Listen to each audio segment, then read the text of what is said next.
Okay guys, welcome back to the channel. Today we're gonna draw an elephant and I'm gonna walk you guys through step by step. So the first step we're gonna do is we're going to start to scribble. I want to emphasize the importance of scribbling and just getting the overall shape established of the elephant's head first, which is usually the largest part of the elephant. So we're just going to use some simple geometric shapes to start out with. Okay, so you guys can go along with this and feel free to do the best you can. Don't worry so much about whether or not it's perfect. Just make some general shapes, and then later we can go in and we can begin to edit, make edits and start to refine the drawing as to how we see it fit. Okay, so just start off very relaxed, very loose. As you can see, like some of these lines are not perfect. It's okay. It's okay. That's how you start out. That's how you begin to develop. So on this channel, I want to emphasize the true importance of scribbling. It's not mentioned enough in art. You know, normally you find people wanting you to tell you that this is right and this is wrong, and you know, we all have our way of learning, right? So we have to just do the best we can. So keep that in mind, that you're still learning, and I'm here to help you guys through that. So this is just a learning exercise, okay? So don't feel bad if you're not, you know, exactly perfect. We can refine everything. In design, we make iterations, and the iterations allows us to, you know, fix things up, make things better as we go along. So again, just make the basic shapes, and from there we can begin to refine and tighten things up accordingly, right? So now we have like pretty much the basic shape of the elephant. All right, and now we can go in and we can start to scribble in certain areas, right? So once we start to scribble here, so this was step one, right? Just getting the overall geometric shape of the elephant. Oh, I forgot a leg, right? So you can't walk on, now that's not a three-legged elephant. We're going to make it a four-legged elephant. All right, guys, so there's the fourth leg. All right, to hold him up, to hold this big guy up, or big girl up, either one, whatever is your preference. So here I'm starting to do some cross hatching. So cross hatching is, you know, you're making lines like this, and you're beginning to define the light source. So if the light source is coming from this way, right? If it's coming from this way, then the shadow would be behind this particular leg, right? So that's the reason why I'm doing the cross hatching here, or the scribbling, okay? However you want to refer to it, but it's really, the technical term is cross hatching. So just to give it some depth, all right? And that's what you want to start to do. And you'll notice, like, you can just do as much as possible. A lot of this I'm doing, even though I may be observing an elephant in my mind, I'm drawing pretty much from memory. So when even when I'm looking at a picture of an elephant or whatever it is I'm drawing, I'm doing a lot of this from memory, or the way that, so I'm making a decision in my mind, right? I'm making a measuring decision as to how is this going to convey or look, so that it resembles what I am trying to draw. So when people say, just draw what you see, a lot of times that's what your mind is doing. It is interpreting what you actually see. Now what you actually draw is exactly what you see, right? So you're making a decision, whether you know it or not, subconsciously and consciously, to make these particular lines to convey or help convey the image of an elephant, right? So that's what I'm doing here. And it may look like a mess initially. Like, that's why I say I encourage scribbling. Scribbling gives you the freedom. It allows you to get comfortable with the drawing that you're making. And just like if you were to just to be doodling, right? Just drawing something in a notepad or on a sheet of paper. Just getting comfortable, just relaxing, right? And then you just go in little by little, and you just crosshatch, scribble, crosshatch, scribble in areas until it begins to define or resemble what it is that you're trying to draw. So keep that in mind. You'll see with a lot of my drawings or a lot of my lessons that I offer here on YouTube that there are a lot of messy looking drawings, right? At first it looks very messy.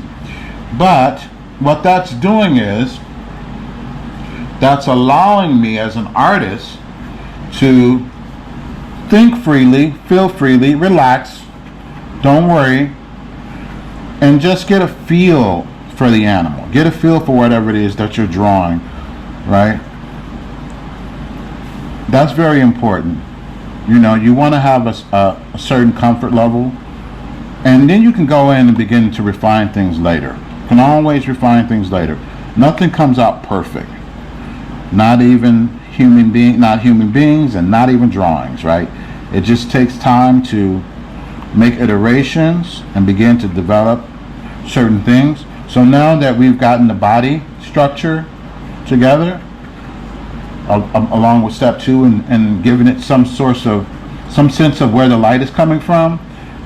So in art, we call this chiaroscuro. Chiaroscuro is when there's a sense of light, direction of light, and it gives a dramatic effect to your drawing or your painting, right? And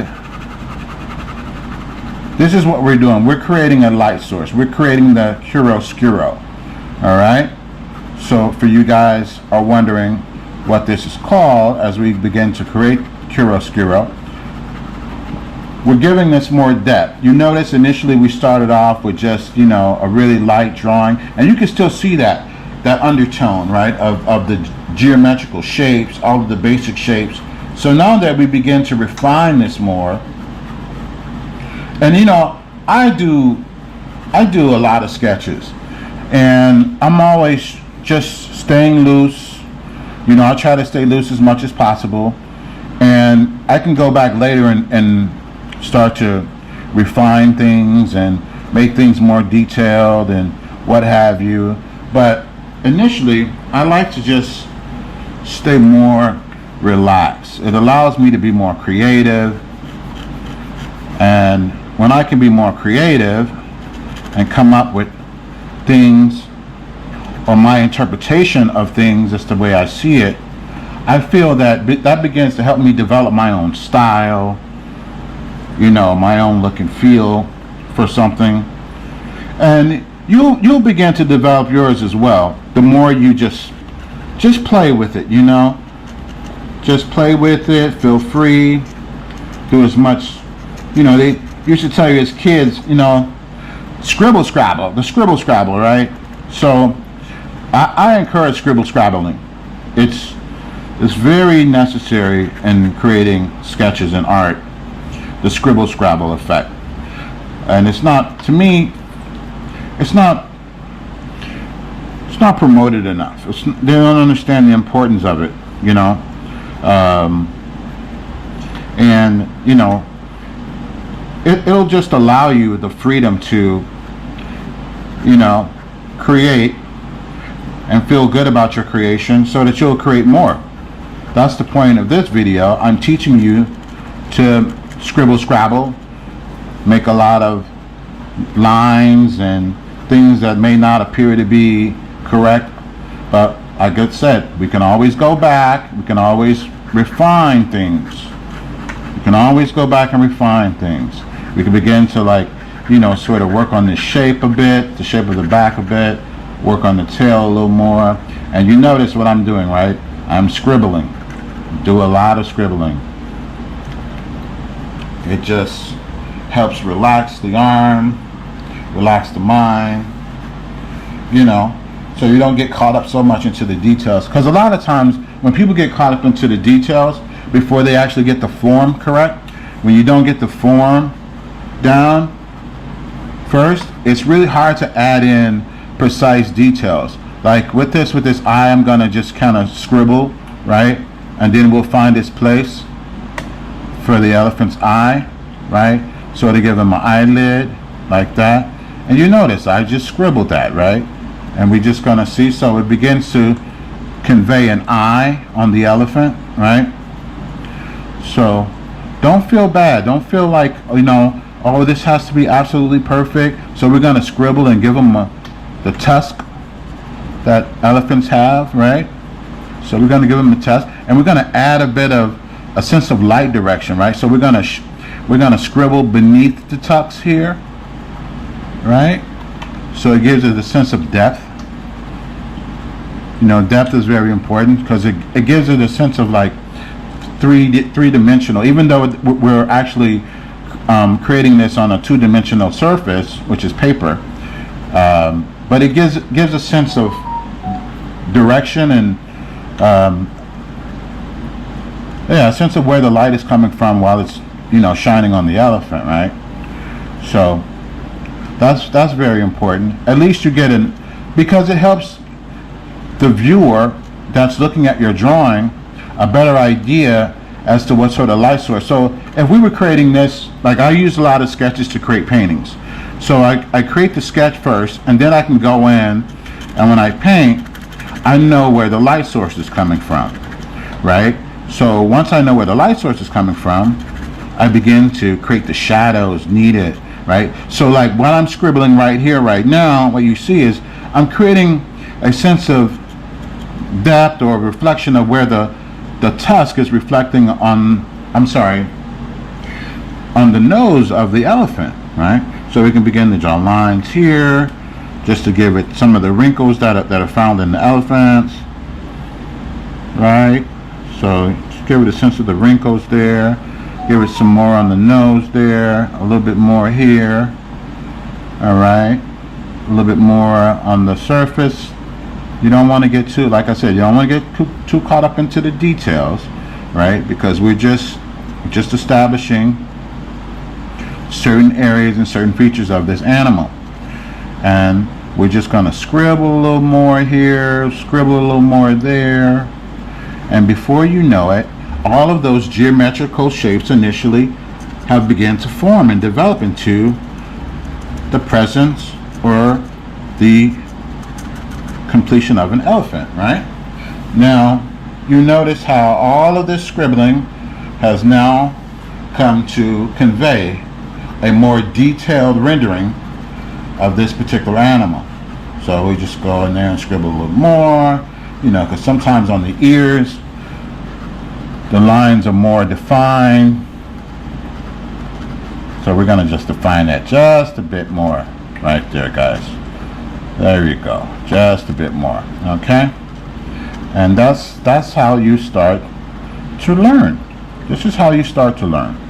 You know, not so much getting caught up on all of the details. Because a lot of times, you know, when people see really refined work from artists, it intimidates them when they don't, you know, feel like they have the skill set. And that's the last thing I want to do is create intimidation. I don't want that. I want to get more people involved in scribbling. This works more as therapy also, right? It just takes your mind somewhere else. You're creating something positive. You're spending your energy on creating something that, you know, is very calming to me. I love to sketch. I love to draw. It's just a nice way to spend my time, right? Biding my time and creating something that will eventually last forever. And it comes from the mind, you know, just using the mind more, being creative more. I think that's always a positive thing, and that's why I like to give these free lessons, you know, these free drawing lessons here on YouTube, so that you guys can also learn, and you guys can also feel comfortable to, you know, tap into your mind and create something as well, right? and I don't like people to feel intimidated. That was the one of the things that deterred a lot of people when I used to teach from feeling like they could become artists, because they were like, I can't draw like that. But the more people that I encouraged to just doodle and scrabble, and I taught them this method this way, the more people they felt a lot more comfortable, because they felt like, oh wow, I can do that. And after a while of all of this, sort of like scrabble, you begin to get this really great image, this really great drawing. To me that has a lot more character.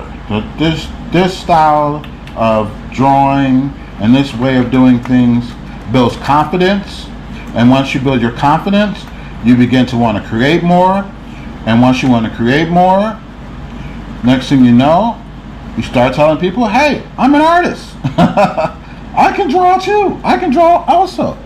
And that's what we want, right? We want to encourage more creativity.